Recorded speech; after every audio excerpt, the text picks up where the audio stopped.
Okay, we are now recording. Good morning. I'm Reverend Robbie Craig with New Faith Baptist Church International. This is our Four by Faith series. And for this particular series, we're doing something new. We're doing conversations on justice. And so New Faith Baptist Church is in I can't even talk anymore. It's New Faith Baptist Church, where our pastor is Reverend Dr. Trinell D. Felder, his pastoring partner, Reverend Dr. Alexis L. Felder. We are one church in two continents, three countries, 22 locations, and we live and give to the glory of God. We are happy to have our guests with us this morning. We have State Representative Debbie Myers Martin. We have Police Chief Wells from Robbins, and we have Willette Benford, uh, a decarceration organizer from Live Free, Illinois. And so we're excited today. We get to talk about justice. And we just wanted to have a conversation on the bill that has been passed in Springfield about police reform. And so we know that there are always, they say three sides to a story. It's probably about 10 or 11 sides to every story. But we just wanted to hear from people who have been impacted in various capacities and talk about this bill and how it affects us and what we can expect moving forward. And so I'm going to ask our guests to introduce themselves, and then we'll get right into our conversation. So State Representative, would you like to start off by introducing yourself? Well, thank you so much. I'm so happy to be here and so happy to be joining your other illustrious panelists to have this discussion.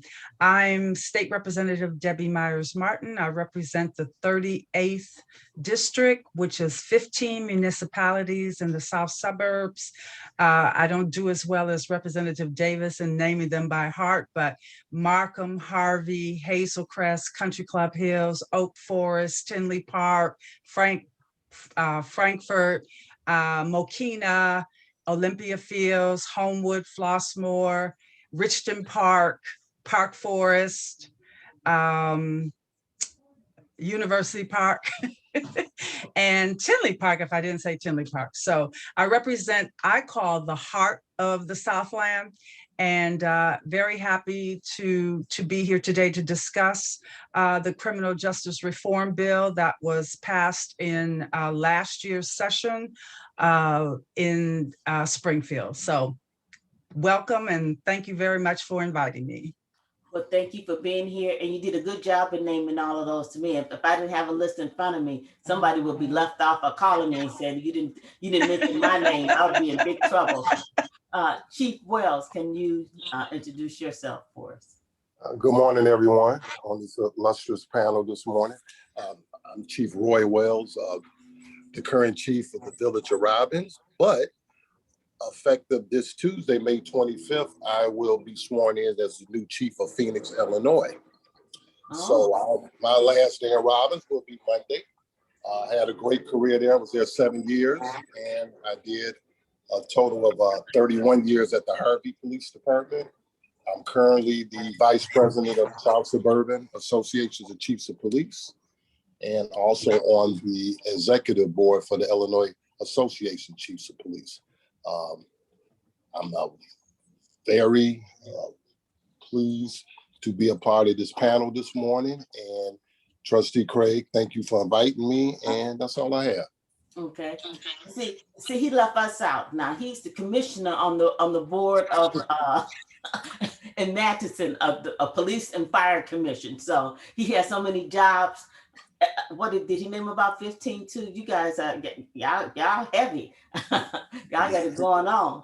Well, thank you. Willette, you're on mute. Yeah, I'm trying to come off. Good morning, everyone. I'm Willette Benford, and I am the decarceration organizer for Live Free, Illinois.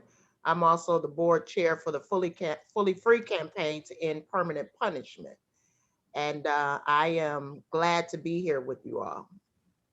Well, thank you. So what does a decarceration organizer do for those who may not know? Decarceration organizer is committed to emptying out the prisons. You know, those that have been wrongfully convicted, those that are policed differently, people that look like me. You know, people that look like us are policed differently. And so decarceration is committed to revamping you. It's difficult, really, really difficult to reform corruption, but this criminal justice bill is a start. So yeah, decarceration, I am committed to ending mass incarceration among our people. Okay, well, thank you very much. Okay, and so Representative Myers Martin, you talked about the bill that passed in Springfield. Can you just give us some information, some background about the bill and the impact that you feel that the bill will have on police reform? Well, thank you very much. And I would be remiss if I did not mention that I also represent the village of Matheson, where my district office is. So I don't know how I could have left that out, but I thought I heard that, and I said, "Did I hear Madison?" Maybe I wasn't listening closely, so I didn't want to call that out. Okay. well, I had to mention. So House Bill 3653 was passed in last year's session during lame duck. It was an initiative coming out of the Illinois Legislative Black Caucus in response to the tragic death of George Floyd, as well as many others who have been killed by police and unjustifiably. So I was very happy to be part of that. Let me say that the Illinois Legislative Black Caucus held hearings, subject matter hearings for this criminal justice reform, over 100 hours of subject matter hearings. So when you hear the response and the complaint from police and law enforcement agencies saying that it was pushed in the middle of the night and nobody knew about it and nobody had been approached and no one had had a conversation or the opportunity to have a conversation, that's absolutely not true. As I said, over 100 hours of subject matter hearings took place. So what I would like to do is just give an overview of what the bill does and what it doesn't do, because there was a lot of misinformation out in the public as well as far as what was in the bill. So what the bill does is that it modernizes sentencing laws.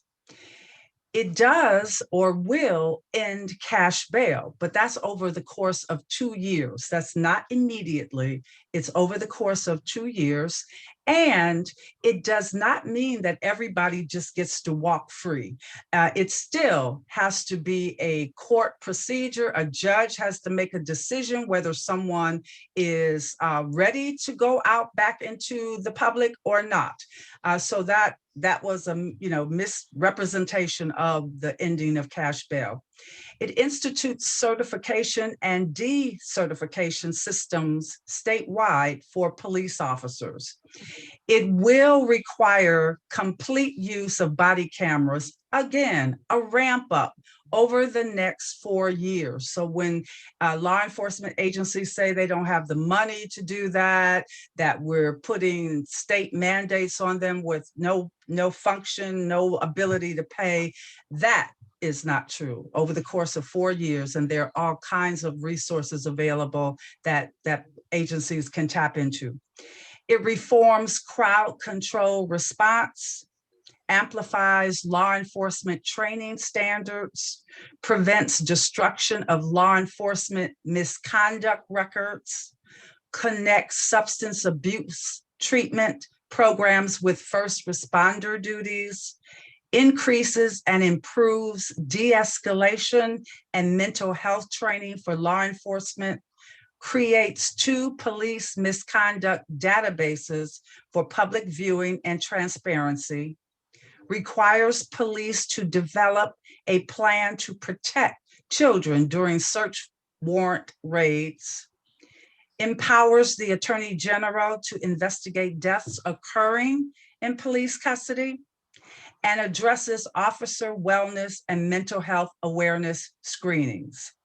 It also will create the ban on chokeholds and other extreme measures, and it created a task force to examine qualified immunity and other constitutional rights and remedies. So those are all the things that the bill does do. What it does not do is defund the police. People love to throw that phrase out, but it absolutely is not correct in the context that it is given. It does not modify or remove qualified immunity protections for police departments. And that was a big issue. And we can get into that later on because it's still ongoing. It's even ongoing in terms of negotiations in Washington for the federal criminal justice reform bill that's being discussed now. It does not change or take away collective bargaining rights, does not allow those that are charged with a serious offense and are a risk to a person or a community or at risk of willful flight to be released, does not prevent a judge from revoking pretrial release, and does not alter prison time for individuals serving time for heinous crimes. So that was something that the caucus put out to make sure that people, the public, understood what the bill did and did not do. And I think that this is a beginning because, again, the qualified immunity piece is very controversial. I know I spoke with many of the police chiefs in my district. Chief Davis, who is now the president of the Illinois Association of Police Chiefs, and also the police chief in Hazel Crest, spoke with him several times, spoke to the director of the Black Police Officers Association. So I was trying to get a feel for what the complaints were. And so, again, I think that this is a start, but certainly it does not address all of the issues that are still, because we see them every day. We see them every day. So it does not, it has not completely addressed the issues. So. Well, thank you very much. And so Chief Wells, I'm not looking to you to respond or comment on what State Rep Myers Martins indicate. Why don't you just share with us your thoughts on the bill and what you think. Just give us your thoughts. I don't want to put words in your mouth. Okay, thank you. Just like State Rep Ms. Martin said, this is holding officers accountable. This is all about accountability. Yeah, it was some pushback, but I think it's well needed. As a law enforcement professional for all these years, first thing officers do, they want to push back because they don't think this is something good for them. But my point is, and I tell my officers every day, you have to be accountable for your actions. If you're doing the right thing, this will not affect you. And there are bad police officers out there, but those people will be exposed and they should not be in law enforcement. And like Chief Davis, like he's the new president, we talk on a regular basis about this.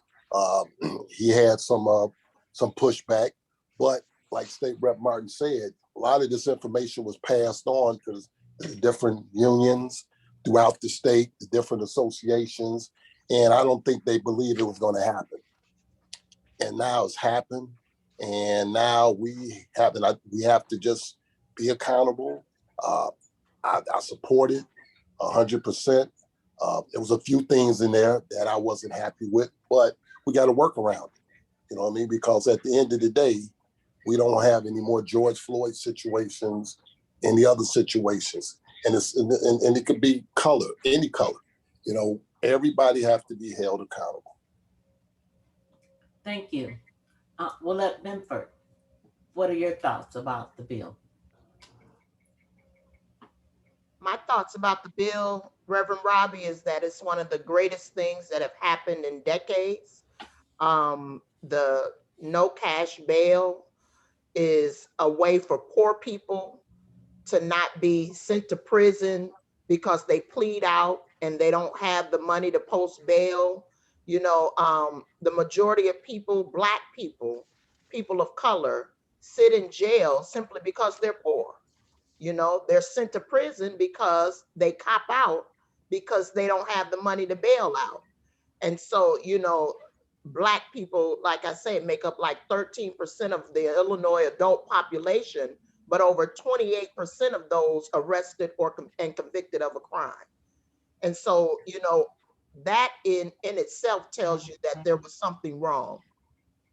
Also, with the police accountability, you know, there was a lot of fear mongering going on when the bill first passed, amongst a lot of people saying that everybody was going to be let out of jail. And the moment that someone was arrested, they were going to be immediately, just that fear mongering that, Mhm. pushed out, which in all actuality, we know that was not true. There was a screening process, but what it did was it began to hold those in authority accountable for their actions, which very well should be. And then it gave people an opportunity that if you were poor and you were fighting your case from uh, outside, you had an opportunity, because we see that people that are outside that bond out, they normally get probation, or they are more well able to keep their homes, keep their children, things like that. So it really just gave people an opportunity to fight from the outside. And I just think that when something like this bill happens, the first immediate thing is for fear mongers to push that fear out there and say, oh no, now you're going to have criminals running the street, and to make the public afraid. So I think that it is one of the best things that the Black Caucus has done, and that Governor Pritzker done, and it cannot not do anything except make our state better. A few years ago, um, when I was working with a different organization, and we were trying to work on de-incarceration, one of the things that we looked at, and most people don't realize, at that time there were 10,000 inmates in Cook County Jail, and the statistics stated 70% of them didn't need to be there because they were non-violent crimes Mhm. that happened. And nobody talks about the statistics of how many people lost their jobs, lost their families because they were placed in jail and didn't have the money, as you stated, to bail out. It has a huge impact on families, especially Black and Brown families. And one of the things that we did at that particular time, we did court watching, and it's real interesting. And my husband is going to say I'm throwing him under the bus again, but I'm really not, because this is just a real situation that I just want to express. That when he first went to court, and looking at it, it was just like, why do we have to be here? Who are these criminals? And what's going on? And people generally presume that if they were arrested, that they are really bad people, and they were criminals. And so it was him, I, and my granddaughter who sat there and watched a whole afternoon of what was happening. And he saw all these people of color lined up, going before a judge, didn't have much to say, didn't have any representation, saw how they were talked down to, how they were treated, and how they were sent back. The only people who had an opportunity were those people who actually had someone representing them. And when they had somebody representing them in which they could say, this is my son, or this person, he's got a job, or this person is part of this type of community, they got a chance to maybe move forward with a lower bill. But other than that, it's amazing that we don't understand that some people, when you say poor, cannot afford a $250 bail. And so, you guys, what do you guys think about that? Can I jump in, Reverend Robbie? Because we know, let's just be real. We know that mass incarceration is the new Jim Crow. It is a way to get cheap slave labor There's no other way where you can get somebody to work the way they do inside for 70 cents a day. No way. And it's like 12 major companies that use prison slave labor. Major companies, that use that slave labor. And, we know that all the way back in like the 1800s, vagrancy, loitering, charges like that were given to Black people that had recently just been freed. Those charges were given to Black people to incarcerate them, to lock them up. Vagrancy, a $3,000 bond for vagrancy. So if you couldn't pay it, then you were incarcerated for 15 years. That was a system designed to keep Black people under oppression. I'm formerly incarcerated. I'm a formerly incarcerated individual. And I believe that people ought to always be able to re-enter society with dignity. People that look like me are policed differently. By the grace of God, I was given an immediate release. I believed God and I was given an immediate release. Things were overturned, and God is a great God. And however, there are some of our people that look like us that don't know God, that can't believe God for an immediate release. So therefore, we are there to speak up for them. And when people enter the court system and they can't articulate or advocate for themselves in a courtroom, then they're considered someone that is less than, and they should be shuffled off to prison, which is wrong. That is wrong. A woman that is living from day to day end up in jail, lose her children, her home, her job, and everything because of one small offense. Pulled over maybe for a traffic ticket and had a warrant and didn't know. Really didn't know. And sit in jail for 2 months, 2 to 3 months. And everything she ever worked for is lost because she doesn't have the resources that her white counterpart has. Mm-hmm. Wow, that's something. Chief Wells, Representative Myers Martin, what do you guys have to say in regards to those types of situations? Yeah, unfortunately, that happens.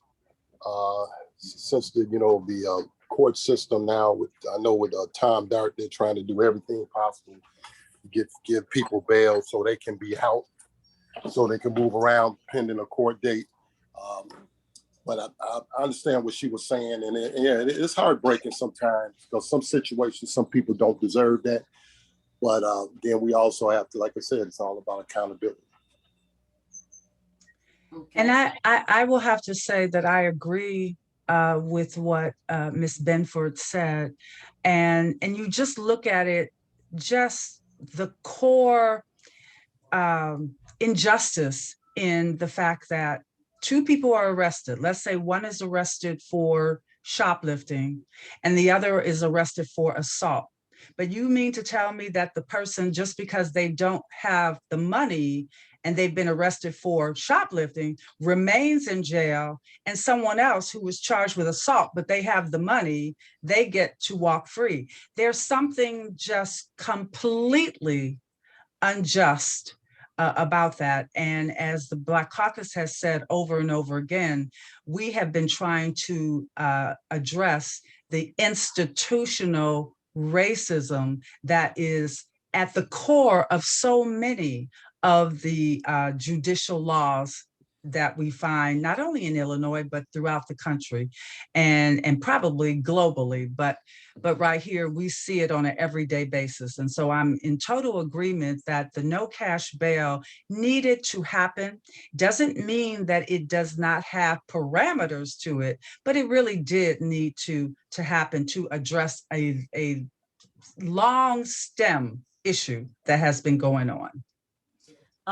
I like what you're saying, Representative Myers Martin, because I was reading The New Jim Crow. I think that Willette Benford just mentioned that. Yes. And there's another book that I love too, and I couldn't find my actual book, so I can bring it up. It's called From the War on Poverty to the war on crime. And you talk about long-standing issues that our country has had to deal with. In reading these two books, they talk about where did all this come from. Willette, you went all the way back to slavery, and we know what happened then. But then we get to 1964 when Kennedy starts to look at civil rights and trying to pass a Civil Rights Act. But the first thing that he does is put together the Kerner Commission so he can look to see the impact of what was happening in communities of color based on disenfranchisement, the lack of access to jobs and other things that could be impacting the community. But unfortunately, we know Kennedy got assassinated. And so when Johnson came in, he read the Kerner report, and the Kerner report, and they mentioned it during the trial of the officer that killed George Floyd. And when he gave his analysis, he spoke about the Kerner report and what it stated in terms of a lot of the issues that are in our communities, are in communities of color, have been because of the lack of access and over policing in those communities. But what also was stated was what Johnson did was had the Moynihan report. And that blew me away, which stated that Black people were pathological, that they didn't have the ability to function in society, that it had nothing to do with white racism. It was because that we were a culture of people that didn't have the ability to rise above where we were at that time. He said it was based on the fact that there were these unwed mothers that were just having babies and did not know how to raise children, and that no matter what they did, the outcome was still going to be the same. That really blew my mind.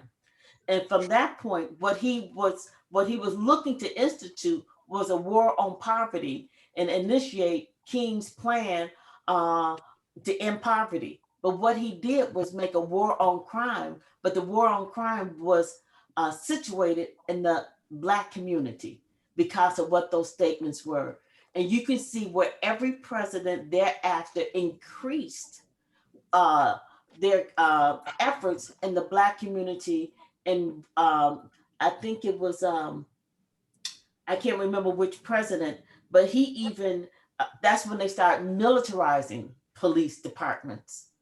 And if you didn't militarize your police department, you couldn't get federal money. And so it was to your advantage to militarize police departments. And when they found that these policies impacted whites, they even altered the policy to make sure that they focused them on Black people. And so I heard Representative Martin say earlier about defunding police. And when I hear that statement, what comes to mind is to reverse all this money that was used to criminalize Black communities and militarize police departments and reallocate those monies into programs that help build up and provide resources to our communities. So we don't have to worry about, people talk about being Black while driving. I just call it being Black while living, because you just can't hardly live and be Black in America without people looking at you and assuming that you're not capable of being able to participate in society. Even if you're one that have advanced degrees, they'll say that you only got it because you had access to funds that they didn't have access to. It's just always these issues around our ability to be able to succeed, because we are such a resilient people and such a people who have the ability to go beyond what people expect of us. We've been able to overcome a lot, but there are a lot of people who have been impacted so negatively that have not been able to do that. I mean, what do you guys think about that? Well, when you talk about the phrase defunding the police, I think that was used to get people, excited and to get them, to overreact to the bill. But in essence, the elements of the funding question is that police go into situations that really would be much better served if it was a mental health counselor. That policemen have been put in charge of mental health. And that is something that the bill talks about, and the conversations have been, well, why don't we allocate funds to make sure that the correct people, the right people, the appropriate people are responding to some of these situations that don't require police, because many of them have to do with mental health. Many of them have to do with society and social ills, and many of them have to do with things that police are not equipped to handle. And that is why we talk about training, we talk about enhancing training for police, but the funding part was like, well, let's spend some of the money into programs, as you said, programs that will help our youth, programs that will help people who have been jobless, people. So I think that that is crucial for there to be dialogue, first of all, and that's why this is such a great idea to be here today, is that we need to continue to have this dialogue. We need to continue to bring people into the conversation. And the Black Caucus even said that this bill was designed to get law enforcement officers who have been totally against this, get them to the table so that there can be productive and effective conversation and dialogue and negotiation. Thank you. Chief Wells? Yeah, I'd like to add on. The challenge is with smaller agencies like mine is the funding. And State Rep said that funding will be available. That's what we need, because it's going to help. Because like she said, if you have a situation where the person has some type of a mental crisis, we need to have somebody there that, like you said, that can be dispatched there or could be hired by that department, and that person could come out. And it really makes a difference, because like I said, we in charge of being the counselor, well as the health expert, until we get an ambulance there, and we might be able to prevent that before that person goes to the hospital. So yeah, it's very important. So I agree the funding is going to be the biggest issue, because like I said, some departments, I know Park Force hired someone to do that, and I think Matson has Mia Carter that helps with that. So yeah, well deserved, and that's what we need. Thank you. Willette? Reverend Robbie, you said a lot. And so I just kind of want to go back a little bit when you were talking about the war on crime, and, in 1996, the war on drugs in the 90s, when, they talked about the war on drugs. And we really know that at the core of it, it was white supremacy, and it was a war on Black folks, because the same disparities that happened then, 100-to-1 crack law, 100 times more sentence to one. If someone had cocaine, powder cocaine, and someone had crack cocaine, they were sentenced in such disparities, because we know that white people were more likely to use powder cocaine back then than Black people or people of color.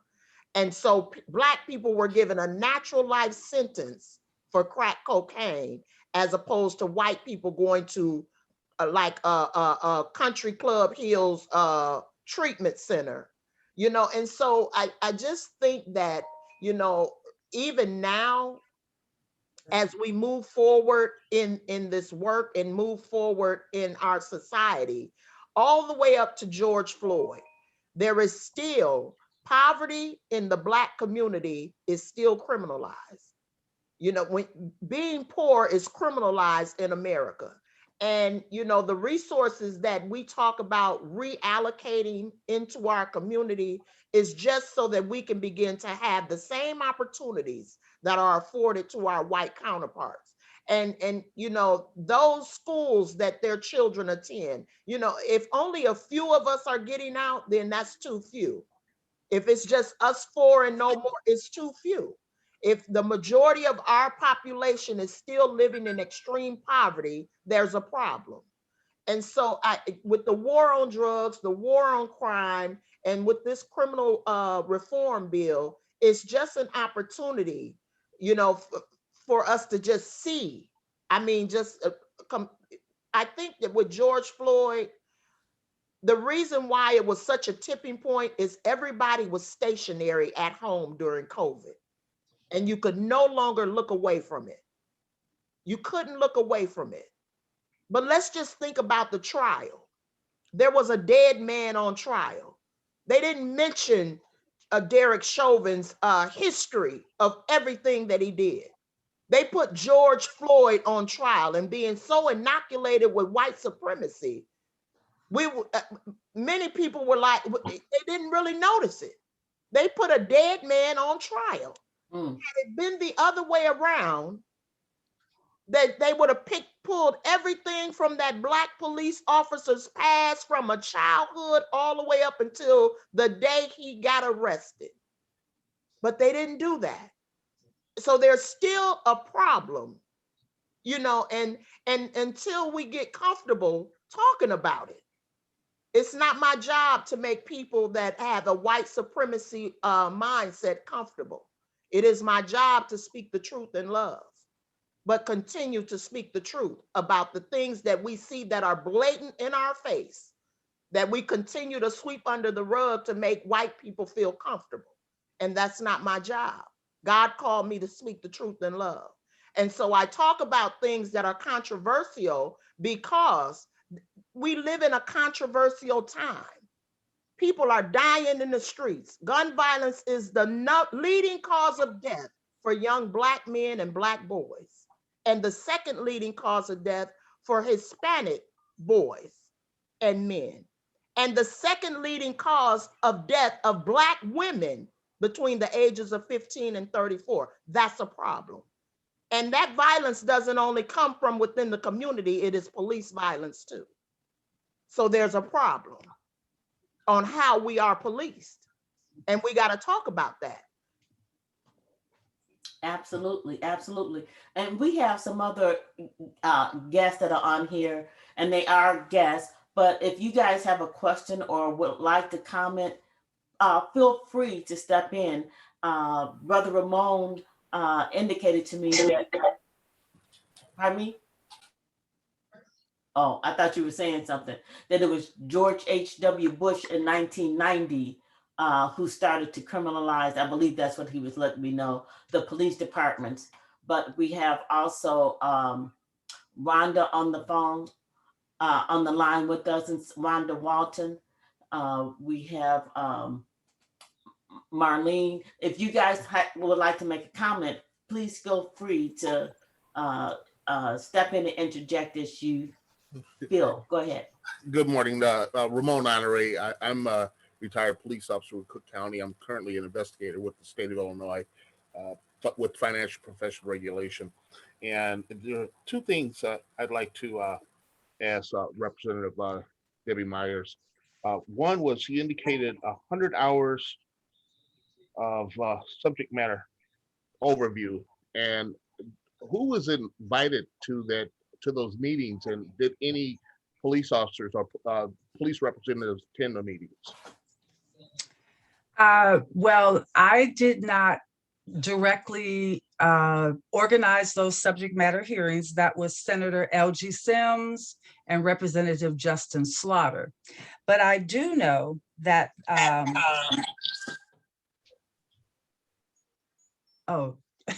okay. I do know that the Illinois FOP was invited to participate in those hearings. The Sheriff's Association was invited to participate. The coalition, the Illinois Association of Police Chiefs were invited to participate. So I know those are a few of the law enforcement agencies that were invited. Certainly, as I said, Justin Slaughter, Representative Slaughter, worked very closely with Chief Davis from Hazel Crest and relied on him many times for input and direction as far as the bill went. So, but as I said, Senator Sims, they were in charge of actually organizing and doing the inviting and actually all of the negotiations that took place during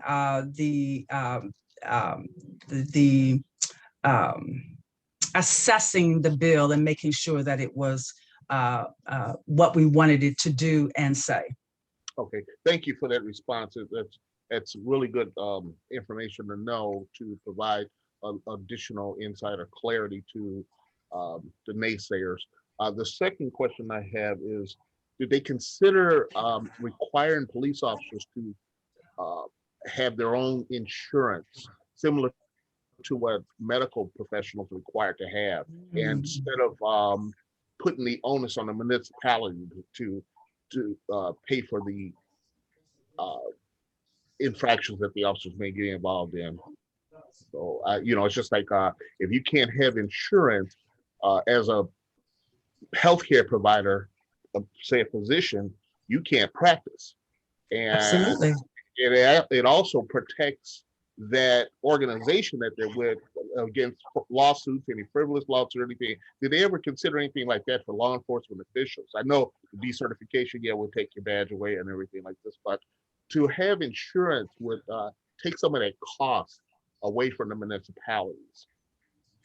Well, absolutely. And that's certainly what I heard over the course of the negotiations regarding the bill and up to the passing of the bill, is that municipalities were quite concerned that that the indemnification comes from municipalities anyway.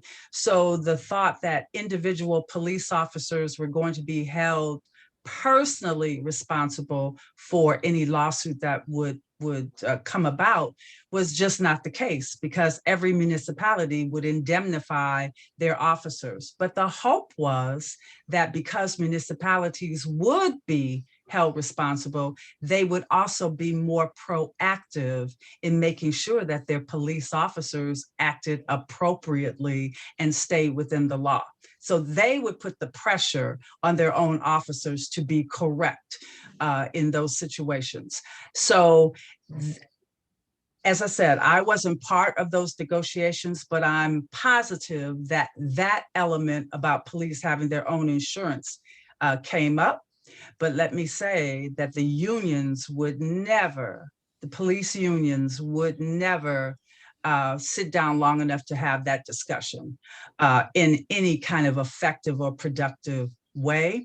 But certainly you bring up a very valid point that other professionals, like the medical profession, have to have their malpractice insurance, and they cry the blues about it all the time, but they have to do it in order to practice. So that's a good element, and I certainly will bring that up to Representative Slaughter when the next time I see him, just to find out, because I really don't know if how thoroughly they explored that as an option.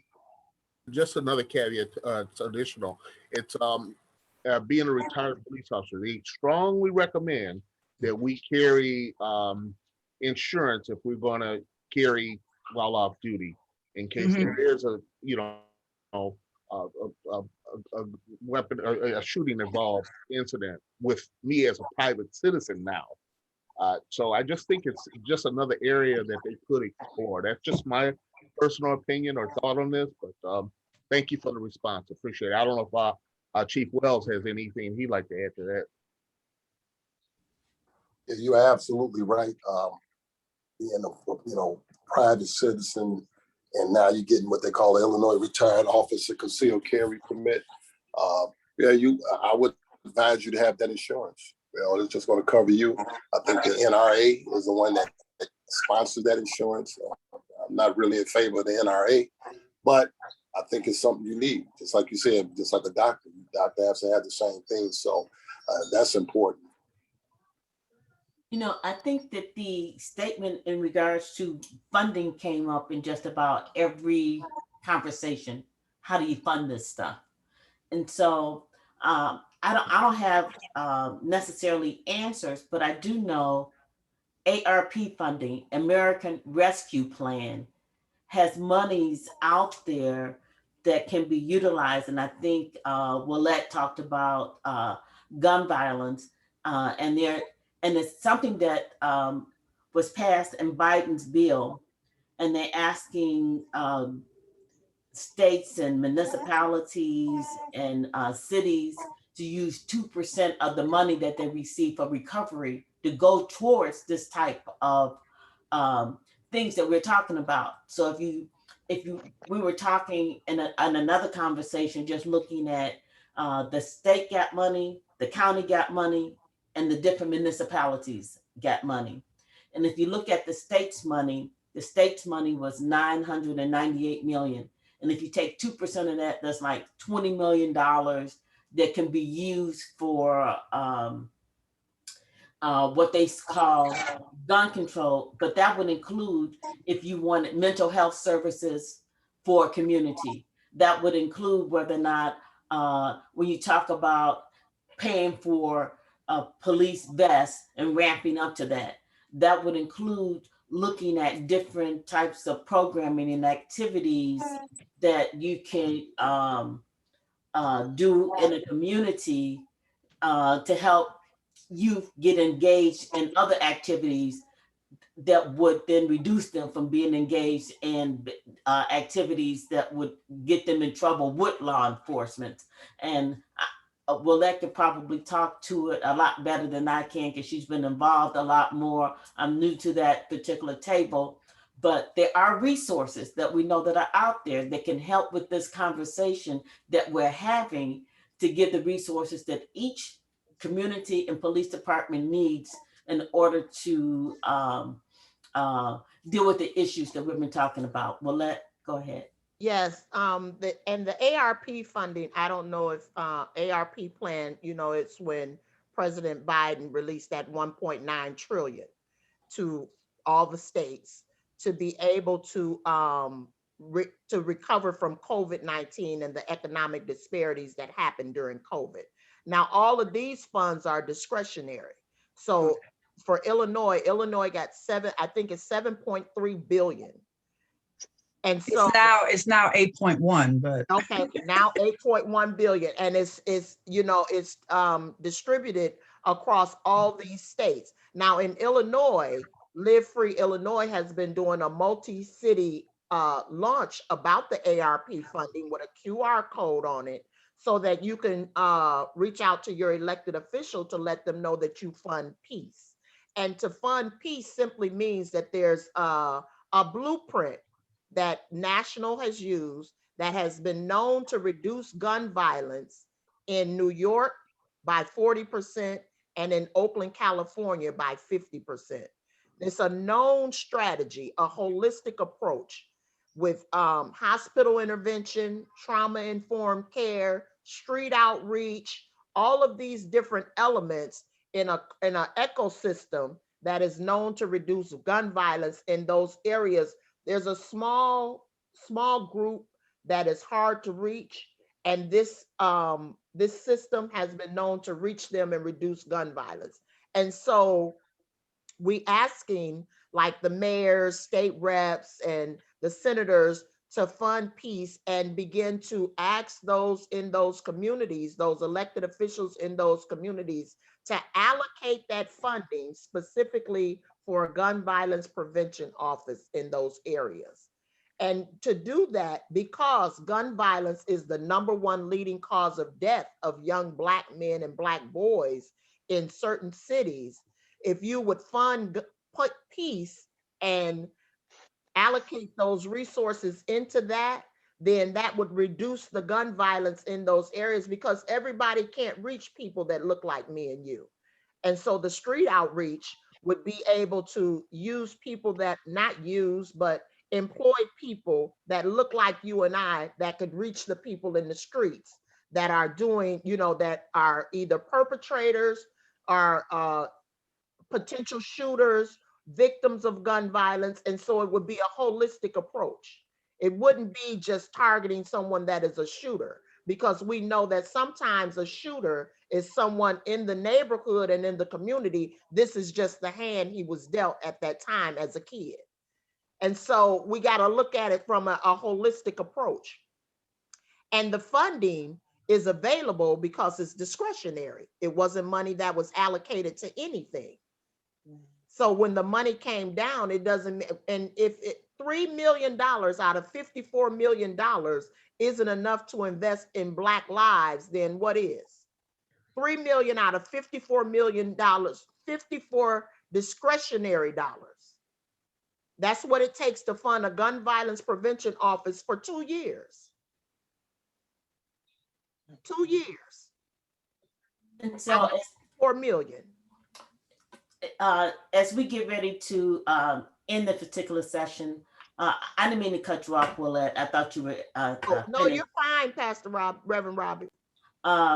We can have people just give their closing statements, but I also want to just reiterate, Chief Wells had mentioned the fact that, you know, like a resource officer in his area would be good. And if it's discretionary funding, and if that's the most impactful thing for that area, those discretionary funds can be allocated for those things. And so the things that Willette talked about are things that we do as organizers who are outreach people, but it doesn't mean it cannot be used and help police departments receive the training, equipment, and things that they need in order to be more impactful in their different communities. And so I'd just like to take a few minutes for each of you guys to give some closing comments before we end. And like to, again, thank you guys, because this, as I think Representative Martin, Debbie Myers Martin has stated, it's a good dialogue and one that we should be having more often so people can become more informed and educated about what's really happening with our funds, with the state, with the community, with the police departments. So we can be more engaged and understand what's happening and how we can be more impactful with it. And so we'll start again with Representative Martin. Well, thank you again, Trustee Craig, for inviting me today. I have thoroughly enjoyed joining in the conversation and the dialogue.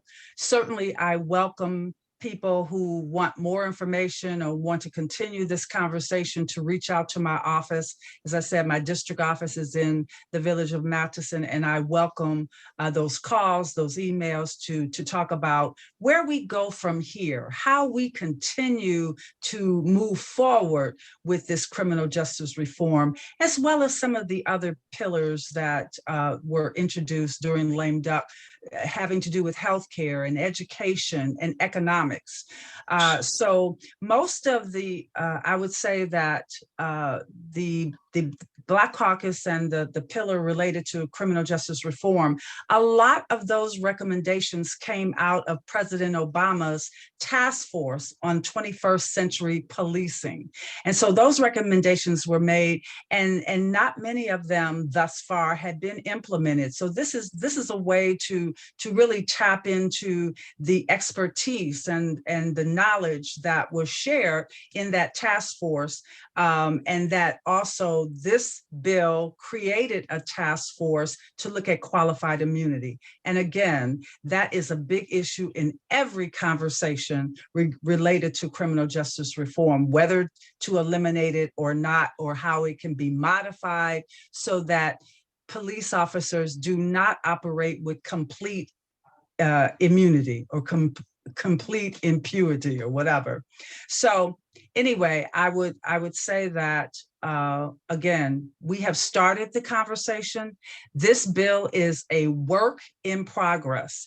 There's a lot of tweaking that still needs to be done. There's still a lot of conversations that need to be had with community groups, with law enforcement officers who are interested, who are open in looking at making reform a reality. Because so many, and I think that Chief Wells might have mentioned it, that, you know, police officers, law enforcement officers are resistant to change.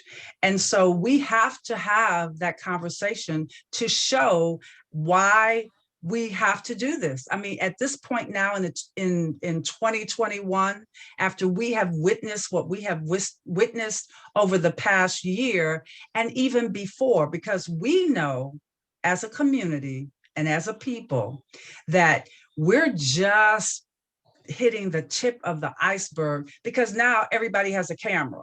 But you think about how many people who have been destroyed and killed and affected by bad policing, where there was no camera, there was no witness. And so we know that the time is now. I think even from a letter from NOBLE, which is the National Organization of Black Law Enforcement Executives, even they said that they believed that they were in agreement with this criminal justice reforms of 3653. There were points that still needed to be tweaked and made better, but they were in agreement because we all realize that if we don't do something now, if we don't begin this process and this journey now, then when will we actually be able to make effective change?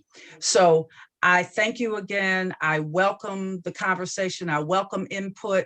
Certainly, we have been told about this money coming to the states, but the federal government did give us lots of guidelines on what it could be spent on and what it could not.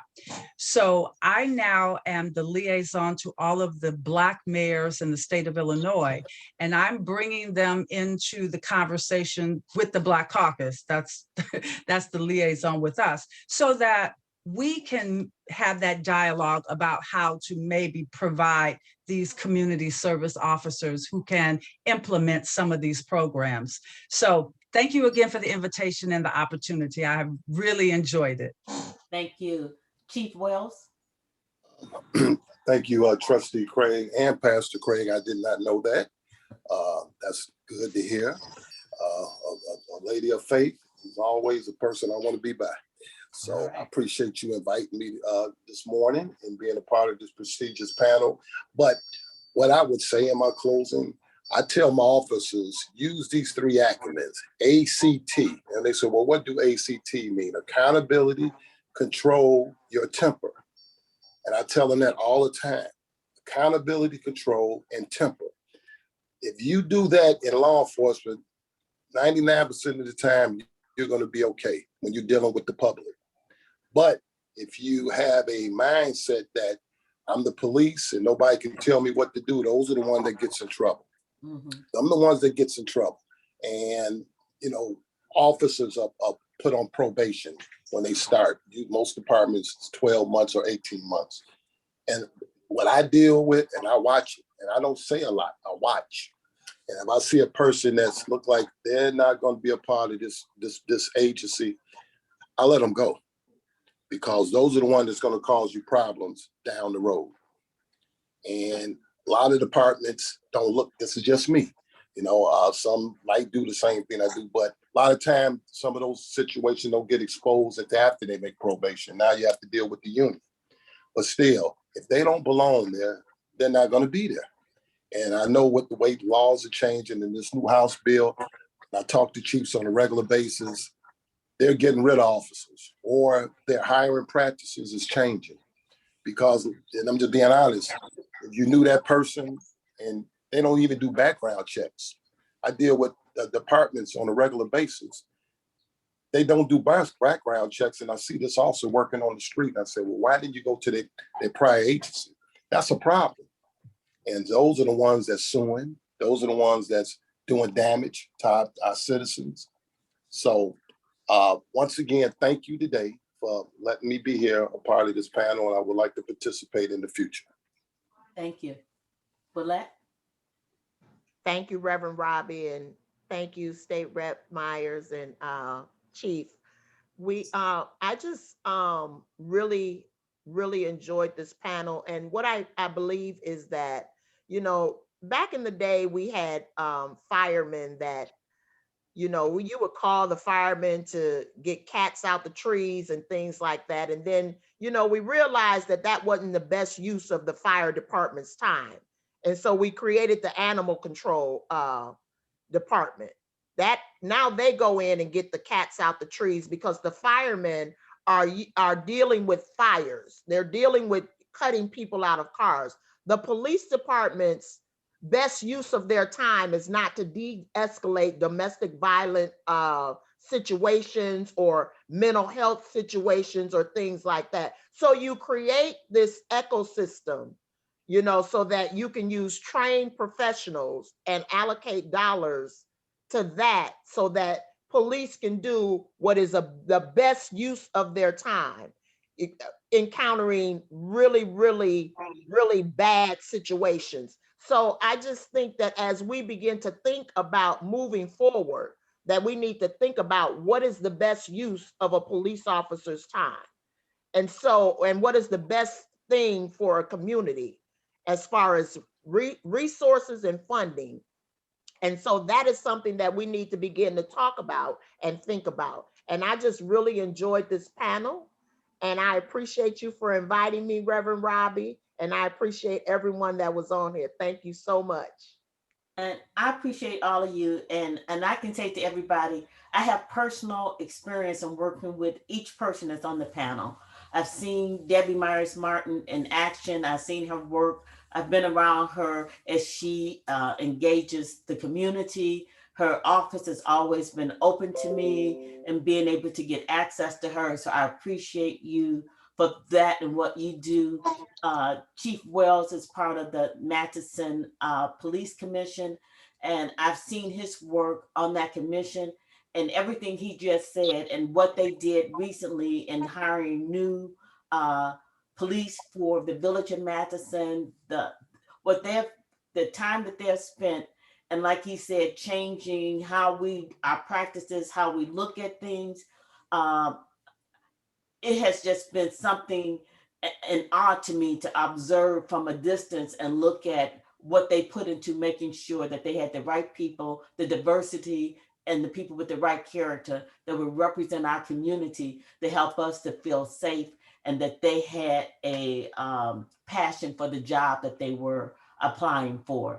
And Willette and I work together with Live Free Illinois, and just to see her passion and working with her on a day-to-day basis has been wonderful. So I couldn't think of anybody better to be on this type of panel because of her passion and working with this. I thank each and every one of you on behalf of our pastors, the Reverend Dr. Trinell D. Felder and Reverend Dr. Alexis L. Felder, for participating in this panel. Reverend Vines is on the line. He did not say anything. He's our Minister of Justice. And so thank you for participating with us and being a part of the Justice Ministry and giving me the ability to go out and bring in programs and services that I think will impact our community as well as our church.